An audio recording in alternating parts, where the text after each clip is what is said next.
नमस्कार। BA part first Hindi साहित्य में हम बात करेंगे एक कहानी की जिसका शीर्षक है मलबे का मालिक और उसके लेखक है मोहन राकेश।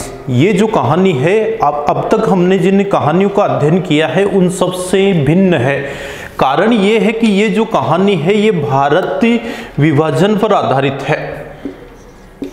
जब 1947 में हमारे देश का विभाजन होकर एक अलग देश पाकिस्तान बना था, तो उसी भारत पाक विभाजन की त्रासदी पर आधारित ये कहानी है जो ये पीड़ा बयां करती है कि ये विभाजन केवल दो जमीनों का, दो भूमियों का, दो देशों का नहीं हुआ था, बल्कि दो संस्कृतियों का विभाजन हम मान सकते हैं, लोगों की भावनाओं का मान सकते हैं, आपसी रिश्तेदारी की मान सकते हैं, उनकी जन्मभूमि, उनकी पहले की जो कर्म भूमि थी, उन सब का विभाजन हुआ है।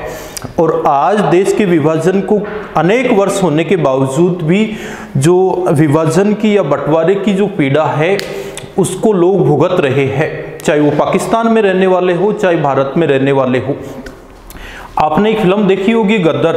उस गदर फिल्म के शुरू में बताया जाता है कि पाकिस्तान से लोगों को, हिंदुओं को काट काट कर गाड़ियों में भरकर हिंदुस्तान भेजा जाता है और हिंदुस्तान से लोगों को, मुसलमानों को काट काट कर पाकिस्तान भेजा जाता है। हालांकि ये गदर फिल्म एक काल्पनिक फिल्म है, लेकिन ठीक वैसी ही घटनाएं, ठीक वैसा ही घटनाक्रम हमारे देश में बंटवारे के समय हुआ था, अर्थात 1947 में ठीक वैसी ही घटनाएं घटित हुई थी जो हम फिल्मों के जरिए या कहानियों के जरिए आज हम पढ़ते हैं।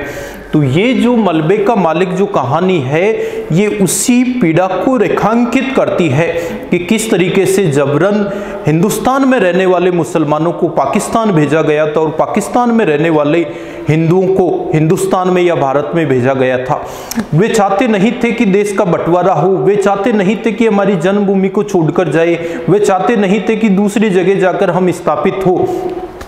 लेकिन सत्ता पक्ष ने अपने निजी स्वार्थ के लिए किस प्रकार से लोगों को अपनी जन्मभूमि से दूर किया था, किस प्रकार से उनके ऊपर अत्याचार किए थे, कईयों के परिवार उजड़ गए थे, कईयों के साथ मारकाट, कईयों की हत्याएं हुई थी।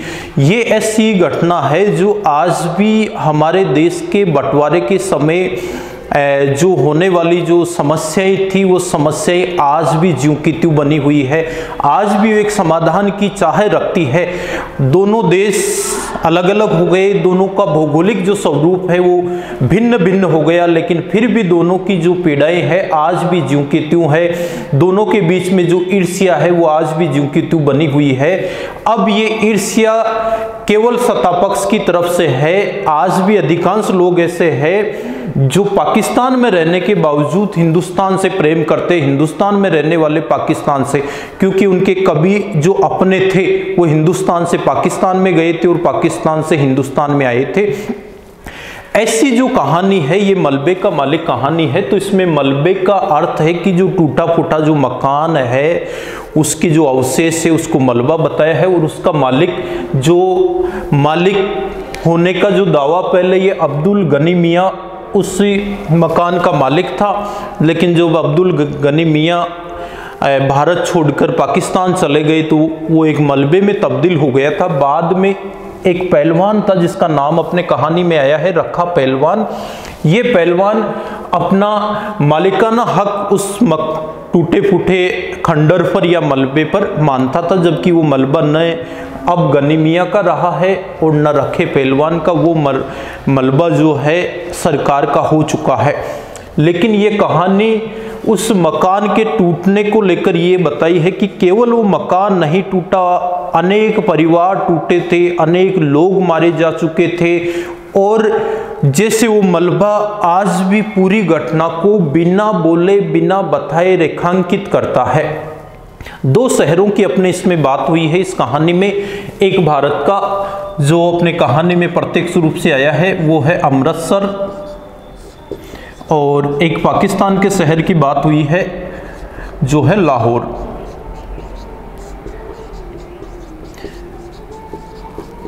अब इस कहानी के पात्रों से संबंधित बातचीत करते हैं कि सबसे प्रमुख अगर पात्र की इस कहानी में हम बात करेंगे तो वो है अब्दुल गनी मियाँ। जो कहानी का मुख्य पात्र माना जा सकता है, ये एक बुजुर्ग मुसलमान है जो देश के विभाजन के समय भारत से पाकिस्तान चला गया था। दूसरा इसमें पात्र है रखा पहलवान। रखा पहलवान उसी अब्दुल गनी मियाँ के मोहल्ले में रहने वाला एक हिंदू था, जिसका उस मोहल्ले में बहुत ज़्यादा दबदबा था। पहलवान था, हर कोई उससे डरता था। और यह दबदबा कब था? देश के बंटवारे के समय। लच्छा पहलवान ये रखा पहलवान का शागिर्द है, अर्थात उसका शिष्य, या ये कह सकते हैं कि उसका अनुयायी है। मनोरी एक लड़का है जो अब्दुल गनी मियाँ का जो मकान था अमृतसर में, वहाँ का रहने वाला था। और अब इसमें जो आगे अपने नाम आया है चिरागुद्दीन, जुबैदा, किस्वर और सुल्ताना, ये 4 सदस्य अब्दुल गनी मियाँ के परिवार के थे। चिरागुद्दीन अब्दुल गनी मियाँ का बेटा था, और जुबैदा चिरागुद्दीन की पत्नी, और किस्वर और सुल्ताना ये दोनों चिरागुद्दीन की 2 लड़कियां थी। लेकिन जब देश का बंटवारा हुआ तो उस समय अब्दुल गनी मियाँ तो अपना घर परिवार छोड़कर अन्य साथी मुसलमानों के साथ पाकिस्तान चला गया।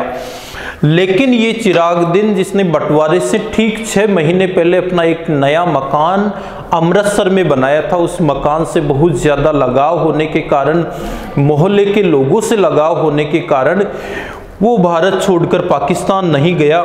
तो रखा पहलवान ने चिरागुद्दीन, उसकी पत्नी और दोनों बच्चियों की हत्या कर दी थी। और ये अब्दुल गनी मियाँ पाकिस्तान जाने के बाद में ये सूचना इसको मिल चुकी थी कि इसका जो परिवार है वो आपसी दंगों में, हिंदू मुसलमानों की जो लड़ाई हुई थी उसमें मारा जा चुका है। लेकिन बंटवारे के ठीक 7.5 वर्ष बाद में अब्दुल गनी मियाँ और इसके कुछ साथी जो मुसलमान हैं वो लाहौर पाकिस्तान से अमृतसर भारत आते हैं। और भारत आने का उनका प्रयोजन तात्कालिक हम ये बता सकते हैं कि हॉकी का मैच देखने के लिए आ रहे थे। लेकिन वास्तविक उनका भारत आने का जो प्रयोजन था वो ये था कि वो अपनी उस जन्मभूमि को देखना चाहते थे जिसमें वो पले बड़े हुए थे, और मजबूरन उन्हें भारत छोड़कर पाकिस्तान जाना पड़ा था। पाकिस्तान रह रहे थे, लेकिन अपने हृदय में आज भी हिंदुस्तान का जो अमृतसर शहर था, वहाँ की जो बस्ती थी, वहाँ के जो घर थे, वहाँ के जो परिवार थे, वो इनके हृदय में बसे हुए थे। और इन्होंने अपना परिवार अमृतसर में जो खोया था, तो ये परिवार से तो नहीं मिल सके, लेकिन उस जगह को देखने के लिए अब्दुल गनी मियाँ और उनके साथी कुछ मुसलमान जो है वो भारत आते हैं, अमृतसर शहर आते हैं। और ये अमृतसर को आधार बनाकर मोहन राकेश, अर्थात जिनका पूरा नाम है मदन मोहन गुगलानी, उन्होंने ये जो कहानी लिखी है वो अमृतसर शहर से संबंधित इसलिए लिखी है क्योंकि मोहन राकेश का जो जन्म है वो भी अमृतसर में हुआ था, अमृतसर में ही पले बड़े हुए थे। तो इन्होंने स्वयं अपनी आंखों से देश के विभाजन की जो पीड़ा थी उस पीड़ा को देखा था। और यही कारण है कि एक प्रकार से ये जो मलबे के मालिक जो कहानी है, ये भारत विभाजन की प्रत्यक्ष घटना को रेखांकित करने वाली है। आंखों देखी घटना हम ये कह सकते हैं कि मोहन राकेश ने इस कहानी के माध्यम से हम लोगों तक पहुंचाई है। अब ये अब्दुल गनी मियाँ और इनके जो साथी मुसलमान अमृतसर आए, तो ये कहानी क्या हमें बताती है? ये कहानी हमें बताती है कि देश के विभाजन की जो पीड़ा थी वो पीड़ा उस समय लाखों निर्दोष लोगों ने भुगती थी। सत्ता पक्ष ने अपने स्वार्थ के लिए किस प्रकार से इस देश के टुकड़े किए, और वो टुकड़े केवल 2 जमीनों के 2 भूभागों के नहीं हुए, वो टुकड़े लोगों की भावनाओं के हुए हैं, वो लोगों की आशाओं उम्मीदों के टुकड़े हुए हैं। एक प्रकार से न चाहते हुए अपनों को छोड़कर भी उन्हें भारत से पाकिस्तान और पाकिस्तान से भारत आना पड़ा था, जो मारकाट हुई थी। आज भी उस घटना को जिन परिवारों ने देखा और भोगा है, आज भी उस घटना को याद करके वो बहुत ज़्यादा आशंकित हो जाते हैं। ये बात ये कहानी हमें दिखाती है, बताती है। तो कहानी का प्रारंभ करते हैं कि वे लोग लाहौर से अमृतसर ठीक 7.5 वर्ष बाद में आए थे, अर्थात देश के विभाजन के ठीक 7.5 वर्ष बाद में अब्दुल गनी मियाँ और इसके कुछ साथी बुजुर्ग जो मुसलमान थे वो लाहौर से अमृतसर आए थे। हॉकी का मैच देखना तो केवल एक बहाना था, बल्कि वे उस अमृतसर को देखना चाहते हैं जिसको वे 7.5 वर्ष पहले छोड़कर गए थे। वो उस जगह को देखना चाहते हैं जहां वो पले बड़े हुए थे। वे उन घरों को देखना चाहते हैं जहां उनकी जीवन की उम्मीदें जुड़ी हुई थी। वे उस जगह को देखना चाहते हैं जहां उन्होंने अपनों को खोया था, क्योंकि केवल ये पीड़ा अब्दुल गनी मियाँ की नहीं बल्कि उन आने वाले कई मुसलमानों की थी जिनके कई अपने उसी समय जो दंगे हुए थे उन दंगों का शिकार होकर यही मौत को प्राप्त हो गए थे। ये जो मुसलमानों का झुंड है आज अमृतसर के बाजार में चारों तरफ सड़कों पर घूम रहे हैं, दिखाई दे रहे हैं। हालांकि बाजार कोई विशेष आकर्षण का केंद्र नहीं था, लेकिन अब्दुल गनी मियाँ और इनके जो साथी मुसलमान थे उनके लिए वो बाजार कई मायनों में बहुत ही अच्छा माना जा सकता है, क्योंकि उस बाजार से उनकी कई यादें जुड़ी हुई थी, उनकी कई बातें उस बाजार से जुड़ी हुई थी। तो उस बाजार से गुजरते हुए सड़कों पर अमृतसर के अन्य लोग देखते हैं कि कुछ मुस्लिम टोलियां पाकिस्तान से हिंदुस्तान आई हुई है। आपस में चर्चा करते हैं कि देखो अमृतसर कितना बदल चुका है। ये वही जगह है जहां कभी एक दूसरे से बात करते, एक व्यक्ति का नाम भी अपने इसमें लिया है कि देखो फतेह दीना, ये वही जगह है जहां कभी भट्ठी लगा करती थी, लेकिन आज उस जगह एक पान वाले ने अपनी दुकान लगा रखी है। ये वही जगह है जहां कभी मिस्री बाज़ार होता था, लेकिन आज इस अमृतसर के मिस्री बाज़ार में वो मिस्री की दुकानें बहुत कम हो गई है। शायद हो सकता है कि मिस्री की बिक्री हमें पाकिस्तान जाने के बाद में यहाँ कम हो गई हो। ये वही जगह है जहाँ कभी हलवाई अपनी दुकान लगाया करता था, लेकिन आज इस जगह की शक्ल सूरत बिल्कुल बदल चुकी है। ऐसी आपस में अब्दुल गनी मियाँ और इनके जो साथी लोग थे वो आपस में चर्चा करते हैं।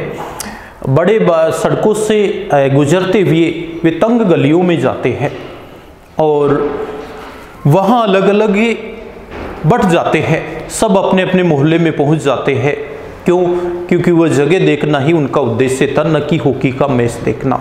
तो अब्दुल गनी मियाँ भी अपने साथी मुसलमानों से अलग होकर एक तंग छोटी सी गली में पहुँच जाते हैं, जहाँ चारों तरफ देखते हैं कि अधिकांश जो मकान है वो जल चुके थे। हाँ, बीच बीच में कहीं उन मकानों के बीच में नव निर्माण के रूप में नए मकान भी लोगों ने खड़े कर दिए थे, जो ये कहानी बयां कर रहे थे कि यहाँ कुछ सालों पहले कोई विशेष आगजनी हुई हो, विशेष तोड़फोड़ हुई हो या ऐसी कोई घटना हुई हो जिससे कि पूरा जो मोहल्ला है वो तबाह हो चुका था। अब्दुल गनी मियाँ देखते हैं कि उस अपने मोहल्ले में वो पहले वाली चहल पहल नहीं है, पहले वाली भीड़ भाड़ नहीं है। वो मकान है जो नए बने हुए हैं वो भी ऐसे लगते हैं जैसे बिल्कुल सुनसान हो। और अब्दुल गनी मियाँ देखता है कि शायद मैं अपने मोहल्ले में नहीं किसी कब्रिस्तान में आ गया हूँ, क्योंकि इस मोहल्ले की जो शक्ल सूरत है वो कब्रिस्तान के समान बिल्कुल वीरान सी हो चुकी थी। पहले जहाँ लोग आपस में बैठकर चर्चा किया करते थे, हिंदू मुसलमानों के जो झगड़े थे वो बंटवारे से पहले बिल्कुल भी नहीं थे, लेकिन देश के विभाजन ने हिंदू और मुसलमानों के बीच में आपसी ईर्ष्या का, द्वेष का और घृणा का जो बीज बो दिया था। गली में अब्दुल गनी मियाँ को लोग देखते ही बड़े भयभीत होकर उसको देखते हैं, सोचने लगते हैं कि ये मुसलमान आज कहाँ से आ गया। अब्दुल गनी मियाँ अपने घर परिवार को याद करता है। आगे चल बढ़ते हुए वो देखता है कि एक बच्चा रोता हुआ उस गली में घूम रहा है। तो अब्दुल गनी मियाँ उस बच्चे के पास पहुंच जाते हैं, बच्चे को बड़े लाड प्यार दुलार से अपने पास बुलाते हैं कि देखो बेटा क्या हुआ, मेरे पास आओ, मैं तुम्हें चिज्जी देता हूँ। और ये कहकर अपनी जेब में हाथ डालते हैं और जेब में से कुछ निकालने लगते हैं। ठीक उसी समय उस बच्चे की जो बहन है वो दौड़ी हुई आती है और बच्चे को उठाकर अपने घर ले जाती है। कहने लगती है कि देख रोया, तो ये मुसलमान तुझे पकड़ कर ले जाएगा। ये बात सुनकर अब्दुल गनी मियाँ बड़ा दुखी होता है। वो सोचने लगता है कि जब कभी हम हिंदू मुसलमानों के बीच में ऐसी कोई घटना थी नहीं, लेकिन आज हालात क्या से क्या हो गए हैं। और उन्होंने अपनी जेब से कुछ पैसे उसने निकाले थे जो वापस अपनी जेब में रख लिए।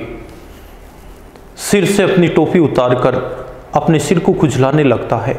सोचने लगता है कि यहाँ केवल मेरा परिवार ही तबाह नहीं हुआ, यहाँ लोगों की भावनाएं भी तबाह हो चुकी है, यहाँ लोगों की सोच भी बदल चुकी है। देश से का विभाजन या बंटवारा होने से केवल हम एक दूसरे की तरफ भेजे नहीं गए हैं, बल्कि ऐसा लग रहा है कि एक दूसरे के प्रति मन में जो भावनाएं थी वो भावनाएं बिल्कुल मर चुकी है। ऐसा करते करते आगे बढ़ते हैं। उनकी आंखों में आंसू आ जाते हैं, उनके हाथ पांव थरथराने लगते हैं। क्यों? क्योंकि वो अपने बच्चे को याद करने लगता है, अपने चिराग को याद करने लगता है, जो चिराग उसका बुझ चुका था, क्योंकि उसके बेटे का नाम था चिरागुद्दीन। हुआ इसमें यह था कि अब्दुल गनी मियाँ सोचता है कि मैंने अपने बेटे को कितना समझाया था कि मेरे साथ पाकिस्तान चल, पाकिस्तान चल, लेकिन एक इसने नहीं माने मेरी। कहता था कि यहाँ सब हमारे अपने ही है और अपनों से डर कैसा, और अभी 6 महीने पहले ही तो नया मकान बनाया है, और इस नए मकान को छोड़कर हम पाकिस्तान कैसे जा सकते हैं। लाख समझाया लेकिन मेरी बात वो नहीं माना। हाय मेरा चिरागा, आज तू कहाँ है? मैं तुम्हें तो नहीं देख सकता हूँ, लेकिन वो जगह देखकर ही मैं संतोष कर लूँगा कि आज मैं अपने परिवार से मिल चुका हूँ। डरते हुए, कांपते हुए एक एक कदम आगे बढ़ना बड़ा मुश्किल होता है। तभी एक नवयुवक अपने हाथ की अंगुली में एक चाबी का छल्ला घुमाते हुए उस गली से गुजरता है। अब वो अब्दुल गनी मियाँ को देखता है तो उसने जो सफ़ेद कुर्ता पजामा पहन रखा था, उसकी दाढ़ी भी जो है वो पूरी सफ़ेद हो चुकी थी। तो वो लड़का अब्दुल गनी मियाँ से कहता है कि कहो मियाँ जी, यहाँ कैसे घूम रहे हो? अब्दुल गनी मियाँ की ध्यान अपने परिवार की तरफ से हटता है, जिन विचारों में वो मग्न थे, और उस बच्चे की तरफ बड़े ध्यान से देखने लगते हैं। तो उससे कहने लगते हैं कि कहीं तुम्हारा नाम मनोरी तो नहीं? ये जो अपने कहानी में जो पात्र आया है मनोरी, कि एक लड़का था जो उस मोहल्ले, उस गली में रहता था जहाँ कभी 7.5 साल पहले अब्दुल गनी मियाँ रहा करते थे। लड़के को बड़ा आश्चर्य हुआ कि क्यों मियाँ जी, आपको मेरा नाम कैसे पता चला? कि बेटा जब तू इतना सा था, मतलब बिल्कुल छोटा सा था, तब मैं अमृतसर छोड़कर लाहौर चला गया था, भारत छोड़कर पाकिस्तान चला गया था। मैं तुम्हारा अब्दुल मियाँ या अब्दुल चाचा हुआ करता था, और मेरा बेटा चिराग तुम लोगों का दर्जी था। ये बात उसने बताई कि जो उसका बेटा चिरागुद्दीन था वो दर्जी का काम, कपड़े सिलने का काम किया करता था। मनोरी ने कहा, ओ गनी मियाँ आप हो? अब पहचाना मैंने, लेकिन आप तो काफ़ी समय पहले ही चले गए थे। कि हाँ चला गया था, मैं बड़ा दुर्भाग्यशाली था, अपने परिवार को छोड़कर चला गया था। मुझे जाना नहीं चाहिए, अगर मैं यहाँ रहता तो ठीक है, जी नहीं पाता तो कम से कम अपने परिवार के साथ मर तो लेता। तो मनोरी कहता है कि गनी मियाँ वो बातें आप छोड़िए, जो होना था सो हो गया। चलिए मैं आपको आपके मकान का मलबा दिखा देता हूँ, क्योंकि आपका मकान जैसा आप छोड़कर गए थे वैसा तो नहीं रहा, लेकिन उस मकान के जो अवशेष है वो आज भी पड़े हैं जहाँ मैं आपको लेकर चलता हूँ। अब ये जो मनोरी है अब्दुल गनी मियाँ को उस मोहल्ले में अपने साथ लेकर एक गली में आगे उस बढ़ने लगता है, उस तरफ जाने लगता है जहाँ अब्दुल गनी मियाँ का मकान हुआ करता था। रास्ते में रखा पहलवान जो है एक कुएं के पास पीपल का पेड़ था, वहां बिसुर कर पड़ा हुआ था। तो देखता है कि एक मुसलमान को मनोरी अपने साथ लेकर जा रहा है। इतने में मोहल्ले में चारों तरफ एक घटना आग की तरह फैल गई। पहले कई औरतें पीड़े लगाकर अपने घरों से बाहर बैठी हुई थी। बच्चे जो है वो कीड़ी कीड़ा का खेल खेल रहे थे गली में, मोहल्ले में। लेकिन एक बात आग की तरफ चारों तरफ ये फैल गई कि एक मुसलमान आया है जो बच्चों को उठाकर ले जा रहा है। और अभी एक बच्चे को जल्दी से उसकी बहन लेकर चली गई, नहीं तो वो अपने साथ उसको लेकर चला जाता। बच्चों को चुराने वाला मुसलमान आ गया। तो सभी डर के मारे अपने अपने घरों के अंदर चले गए। लेकिन जब मनोरी उससे गनी मियाँ को अपने साथ लेकर जा रहा है तो सभी ने अपनी खिड़कियों से देखा। गनी मियाँ की जो दाढ़ी है वो पहले से बहुत ज़्यादा सफ़ेद हो चुकी थी। चेहरे की जो झुर्रियाँ थी वो भी काफ़ी बढ़ चुकी थी।